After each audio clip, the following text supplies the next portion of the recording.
നിയമസഭാ തിരഞ്ഞെടുപ്പ് അടുത്തിരിക്കെ 3 ആവശ്യങ്ങൾ മുന്നോട്ട് വെച്ച് പെന്തക്കോസ്ത് സഭകൾ. പെന്തക്കോസ്ത് വിഭാഗത്തിൽ നിന്നും ഒരാൾക്കെങ്കിലും സീറ്റ് അനുവദിക്കുക, സഭയ്ക്ക് ആശുപത്രികളും കോളേജുകളും അനുവദിക്കുക, പാസ്റ്റർമാർക്കെതിരായ അതിക്രമങ്ങൾ തടയുക എന്നിവയാണ് സഭ ഉയർത്തുന്ന പ്രധാന ആവശ്യങ്ങൾ. News Malayalam exclusive. സംസ്ഥാനത്ത് എല്ലാ മുന്നണികളുമായും സൗഹാർദ്ദപരമായി മുന്നോട്ടു പോകാനാണ് പെന്തക്കോസ്ത് സഭകൾ ആഗ്രഹിക്കുന്നതെന്നാണ് സഭാ നേതൃത്വത്തിന്റെ നിലപാട്. എന്നാൽ പെന്തക്കോസ്ത് സമൂഹത്തിന്റെ ആവശ്യങ്ങൾ നിറവേറ്റുന്ന മുന്നണിക്ക് വോട്ട് രേഖപ്പെടുത്തണമെന്ന ആവശ്യം യുണൈറ്റഡ് പെന്തക്കോസ്ത് കൗൺസിലിൽ ഉയർന്നു വരികയും അംഗീകരിക്കപ്പെടുകയും ചെയ്തു. ഈ സാഹചര്യത്തിലാണ് 3 നിർദ്ദേശങ്ങൾ സഭാ നേതൃത്വം മുന്നോട്ട് വെച്ചത്. നിയമസഭാ തെരഞ്ഞെടുപ്പിൽ വോട്ട് രേഖപ്പെടുത്തുന്നവർ മാത്രമായി പെന്തക്കോസ്ത് വിഭാഗം മാറുന്ന സാഹചര്യം ഇനി അനുവദിക്കാൻ കഴിയില്ലെന്ന കടുത്ത നിലപാടിലാണ് സഭ.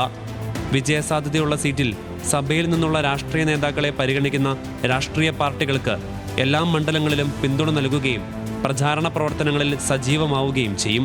ഈ വരുന്ന അസംബ്ലി തെരഞ്ഞെടുപ്പിൽ പെന്തക്കോസ്ത് സമൂഹത്തിൽ നിന്ന് ഒരു ജനപ്രതിനിധി ഉണ്ടാകണമെന്നാണ് ഞങ്ങൾ ആഗ്രഹിക്കുന്നത്. അതുപോലെ കേരളത്തിൽ ഞങ്ങൾക്ക് ആശുപത്രികളെ, സ്കൂളുകളെ, കോളേജുകളില്ല.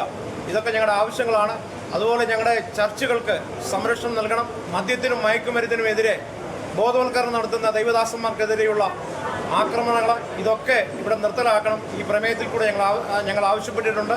ഞങ്ങളെ ഇങ്ങനെ സഹായിക്കുന്ന മുന്നണികൾക്ക് യുണൈറ്റഡ് പെന്തക്കോസ്ത് കൗൺസിലിന്റെ വോട്ടുകൾ ഞങ്ങൾ നൽകുവാനായിട്ടാണ് ഞങ്ങൾ ആഗ്രഹിക്കുന്നത്. നിയമസഭാ തെരഞ്ഞെടുപ്പിൽ സഭാംഗങ്ങളെ രാഷ്ട്രീയ നേതൃത്വങ്ങൾ പരിഗണിച്ചില്ലെങ്കിൽ സ്വന്തം നിലയിൽ സ്ഥാനാർത്ഥികളെ നിർത്താനും പെന്തക്കോസ്ത് സഭകൾ ആലോചിക്കുന്നുണ്ട്. പെന്തക്കോസ്ത് വിഭാഗത്തിന് സ്വാധീനമുള്ള 14 മണ്ഡലങ്ങളിലും ഇത്തരത്തിൽ സ്ഥാനാർത്ഥികളെ രംഗത്തിറക്കാനാണ് ആലോചന. 45 നിയമസഭാ മണ്ഡലങ്ങളിൽ പെന്തക്കോസ്ത് വിഭാഗത്തിന് സ്വാധീനമുണ്ടെന്നാണ് സഭാ നേതൃത്വത്തിന്റെ അവകാശവാദം. ന്യൂസ് മലയാളം, കൊച്ചി.